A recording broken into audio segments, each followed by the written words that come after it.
अस्सलाम वालेकुम। हम pathways of cell injury discuss कर रहे थे। पिछली वीडियो में हमने देखा कि ये इसका पहला पाथवे देखा जिसमें इंटरफेरेंस विद एनर्जी प्रोडक्शन है। आज हम दूसरा पाथवे देखेंगे ऑफ सेल इंजरी, जो कि है direct damage two membrane, either cellular और ऑर्गेनल्स। इसकी मेम्ब्रेन को जब डैमेज होती है तो किस तरह सेल इंजरी होती है, उसमें हम काजेज़ देखेंगे। और इसमें हम देखेंगे कि लिपिड पर ऑक्सीडेशन जो है वो किस तरह सेल की इंजरी काज करती है। पहले हम फ्री रेडिकल से पर ऑक्सीडेशन देखेंगे कि किस तरह पर बनते हैं, और उसके बाद हम इनका रिमूवल देखेंगे इस वीडियो में। सो डायरेक्ट डैमेज जो मेम्ब्रेन जो है, इसके बहुत से फैक्टर हैं, जैसा कि बैक्टीरियल टॉक्सिन हैं, वायरल प्रोटीन्स हैं, साइटोलिटिक लिम्फोसाइट्स हैं, फिज़िकल एजेंट्स हैं, irradiation, exposure to radiation and chemical toxins. ये सारे फैक्टर जो हैं मेम्ब्रेन को डायरेक्ट डैमेज करते हैं और सेल की इंजरी काज करते हैं। इसमें एक और बहुत इंपॉर्टेंट जो फैक्टर है वो है लिपिड पर ऑक्सीडेशन, जो कि फ्री रेडिकल्स की वजह से होता है, जो हमारे सेल्स में बॉडीज़ में बनते हैं। जो फ्री रेडिकल्स दे काज लिपिड पर ऑक्सीडेशन। फ्री रेडिकल जो हैं वो हैं केमिकल्स जो जिनके जो वैलेंस शेल है, जो आउटर मोस्ट शेल है, उसमें अनपेयर्ड इलेक्ट्रॉन हों, तो ये दूसरे जो एटम्स होंगे, उनकी मॉलिक्यूल्स होंगे, उनकी करेंगे पर ऑक्सीडेशन, यानी कि ऑक्सीडेशन या रिडक्शन रिएक्शन काज करेंगे, जिससे लिपिड पर ऑक्सीडेशन होगी। So free radicals are chemicals with unpaired electrons in outermost shell, so they cause oxidation reduction reactions, redox reactions, and convert normal and useful substances into abnormal and useless substances. So इधर हम देख लेते हैं एक छोटा सा diagram draw करके कि ये this is a suppose this is a free radical. So इसमें हम देखते हैं कि इसके जो outermost shell है उसमें अनपेयर्ड इलेक्ट्रॉन्स होंगे। So suppose these are electrons, and in the outermost shell there are unpaired electron, 3 electrons are in the outermost shell. So this is a free radicals. जैसा कि हमने बात की कि जो फ्री रेडिकल्स होते हैं वो रिएक्ट करते हैं ऑर्गेनिक एंड इनऑर्गेनिक सब्सटेंसेस के साथ, और उनको यूजलेस और अनस्टेबल सब्सटेंसेस में कन्वर्ट कर सकते हैं। इनमें प्रोटीन्स भी होती हैं, इनके साथ फ्री रेडिकल्स का रिएक्ट करके उनको एबनॉर्मल और यूजलेस सब्सटेंसेस में कन्वर्ट करते हैं, यानी कि उनकी पर ऑक्सीडेशन करते हैं। प्रोटीन्स हैं, लिपिड्स हैं, एंड न्यूक्लियर प्रोटीन्स हैं। सो ये इनके साथ रिएक्ट करते हैं और उनको यूजलेस और अनस्टेबल सब्सटेंसेस में कन्वर्ट करते हैं, जो कि सेल के लिए हार्मफुल होते हैं। फ्री रेडिकल्स जो हैं वो बॉडी के अंदर नॉन स्टॉप रिएक्शंस काज करते हैं। जब एक फ्री रेडिकल दूसरे किसी स्टेबल मालिक्यूल के साथ मिलता है तो उसको भी यह फ्री रेडिकल बना देता है, और ये जो रिएक्शन है बॉडी के अंदर ये चलता ही जाता है। इसमें हम देखेंगे कि ये एक फ्री रेडिकल है जो कि एक स्टेबल मालिक्यूल के साथ रिएक्ट करता है और उसको भी अनस्टेबल कर देता है, उसको भी फ्री रेडिकल बना देता है।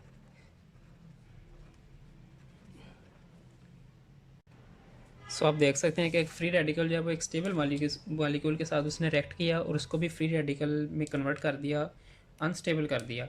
अब ये रिएक्शन जो है ये चलता ही जाएगा, this will keep so going on. So आप ये अंदाज़ा लगा लें कि ये 1 से 2, 2 से 4, 4 से 8 ये रिएक्शन चलता ही जाता है। इसके बाद हम देखते हैं कि कार्बन टेट्रा क्लोराइड का रिएक्शन CCl4 का। These are mixed function oxidases and it upon pro. So it converts into CCl3 and chlorine radical, which reacts with lipids to form lipid radical. तो ये हमारे पास लिपिड रेडिकल आ गया, ठीक है। और lipid radical जो है अगेन रिएक्शन करता है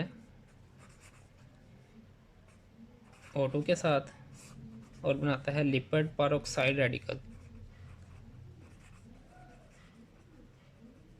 radical which is unstable and is converted into lipid radical and lipid peroxide. Lipid radical है जो दोबारा O2 के साथ रिएक्शन करता है और लिपिड पेरोक्साइड रेडिकल में कन्वर्ट हो जाता है, और ये रिएक्शन जो रिएक्शन है ये साइकिल चलता रहता है। और ये जो लिपिड पेरोक्साइड बना ये एक हाईली अनस्टेबल कंपाउंड है। This is highly unstable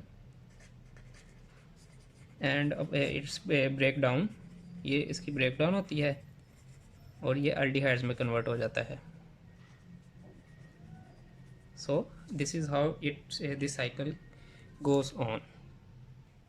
lipid पर ऑक्सीडेशन का जो मेन अटैक है वो मेम्ब्रेन होती है, क्योंकि ये इसको हम डायरेक्ट मेम्ब्रेन डैमेज में पढ़ रहे हैं। तो लिपिड पर ऑक्सीडेशन की जो होता है directly attack the membrane specially of organelles, direct damage two membrane. Organelles के मेम्ब्रेन को ये डायरेक्टली डैमेज करता है specially of organelles.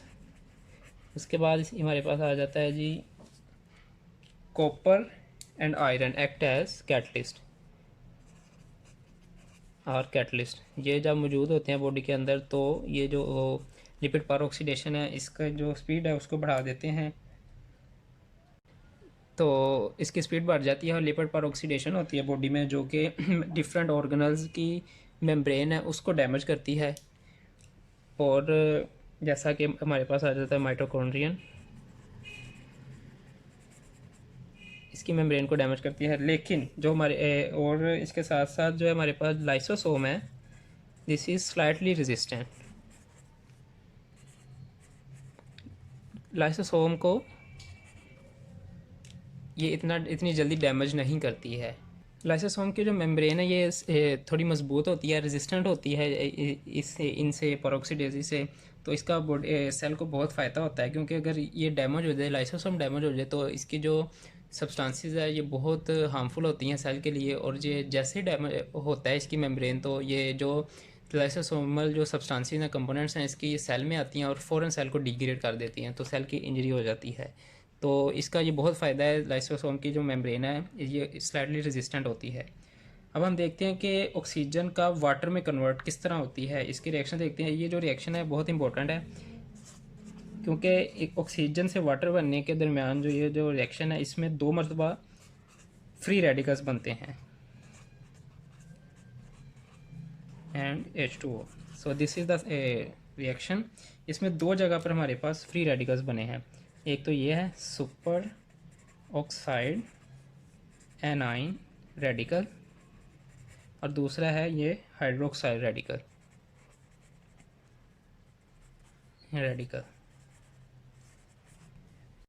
Now look at this reaction. In this reaction there is a 2 electron reduction of oxygen and result is formation of hydrogen peroxide.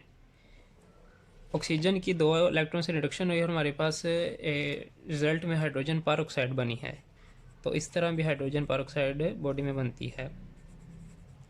अब हम Fenton reaction देखेंगे। Fenton reaction जो है कि उसमें हमारे पास मेटल डिपेंडेंट रिडक्शन होती है हाइड्रोजन पेरोक्साइड की हाइड्रोक्साइड रेडिकल में और हाइड्रोक्साइड एनाइन में।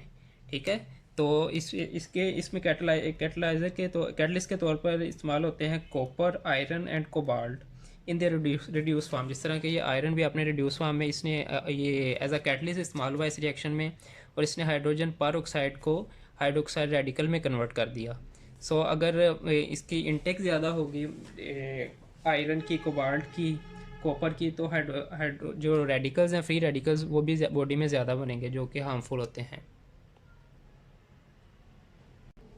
अब हम देखते हैं कि किस तरह फ्री रेडिकल्स तो हमने देख लिया किस तरह बनते हैं, कुछ रिएक्शंस भी देखे हमने। और अब हम देखेंगे कि किस तरह फ्री रेडिकल जो है वो उनको हम नॉन रेडिकल और यूज़फुल स्पीशीज़ में कन्वर्ट कर सकते हैं बॉडी में। तो इसमें हम सबसे पहले removal of super oxide A9 देखेंगे। सुपर ऑक्साइड एनाइन का हम रिमूवल देखेंगे सबसे पहले। इसमें हमारे पास आता है जी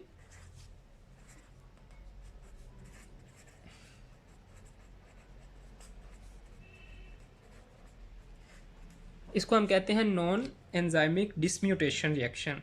ठीक है, इसमें दो सुपर ऑक्साइड एनाइंस जो हैं, A9 super oxide A9 radicals हैं, उन्होंने दो 2H पॉजिटिव के साथ रिएक्शन किया और हाइड्रोजन पर ऑक्साइड बनाया और साथ में ऑक्सीजन का मोलिकुलर ऑक्सीजन बनाई।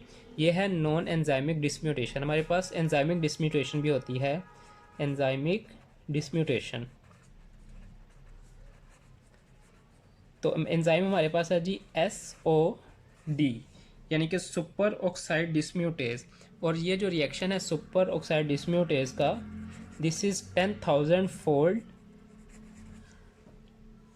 मोर देन नॉर्मल रिएक्शन। सो इसकी जो स्पीड होती है 10,000 मोल नॉर्मल रिएक्शन से होती है, superoxide dismutase. So this is the name of the catalyst.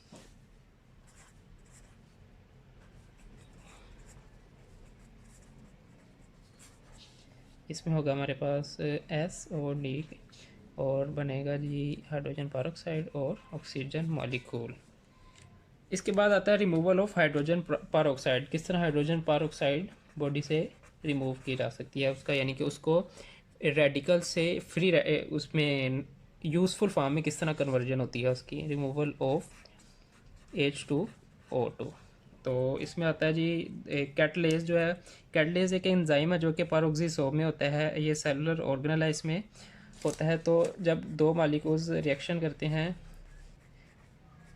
Hydrogen peroxide के, तो हमारे पास आता है एक तो दो वाटर मॉलिक्यूल्स बनते हैं और साथ में मॉलिकुलर ऑक्सीजन बनती है इन the presence of an enzyme which is present in peroxisome named catalase. ठीक है, इसी तरह एक और एंजाइम है ग्लूटाथायोन पेरोक्सीडेज, जो कि साइटोसोल में भी होता है और माइटोकॉन्ड्रियल मैट्रिक्स में भी होता है। ये भी इस हाइड्रोजन पेरोक्साइड को वाटर में कन्वर्ट कर देता है। और साथ में हमारे पास आती है ऑक्सीडाइज ग्लूटाथायोन पेरोक्सीडेज।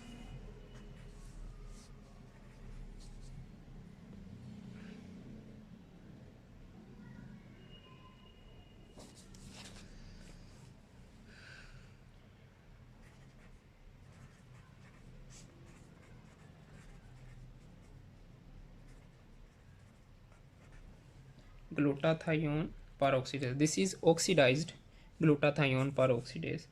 तो इसमें हमारे पास ये जो एंजाइम है दिस इज़ ग्लूटाथायोन पेरोक्सीडेज। अब हम देखेंगे किस तरह पेरोक्साइड रेडिकल विटामिन ई के ज़रिए रिमूव होता है, यानी कि नॉन रेडिकल प्रोडक्ट में तब्दील होता है। तो पेरोक्साइड रेडिकल जो है रिएक्शन करता है विटामिन ई के साथ और हाइड्रो पेरोक्साइड बनाता है, साथ में ऑक्सीडाइज्ड टोकोफिरो रेडिकल बनता है। तो ऑक्सीडाइज्ड टोकोफिरो रेडिकल जो बना है ये रिएक्शन करता है पेरोक्साइड रेडिकल के साथ दोबारा, और हमारे पास बनता है हाइड्रो पेरोक्साइड और साथ में एक नॉन रेडिकल प्रोडक्ट बनता है। Now comes vitamin C, this is ascorbic acid, जो कि रिएक्शन करता है हाइड्रोक्साइल रेडिकल के साथ और एस्क्रोबाइल एसिड बनता है और साथ में वाटर का मॉलिक्यूल बनता है। ये जो एस्क्रोबाइल एसिड बना है ये रिएक्शन करता है ग्लूटाथायोन पेरोक्सीडेज के साथ और ये कन्वर्ट हो जाता है ये एस्क्रोबिक एसिड में और साथ में मिलता है ऑक्सीडाइज्ड ग्लूटाथायोन पेरोक्सीडेज। और this reaction occurs in the presence of dehydroascorbate reductase. Thank you so much video को पूरा देखने के लिए। अगर आपको वीडियो पसंद आई है तो kindly support me and subscribe this channel and also like this video.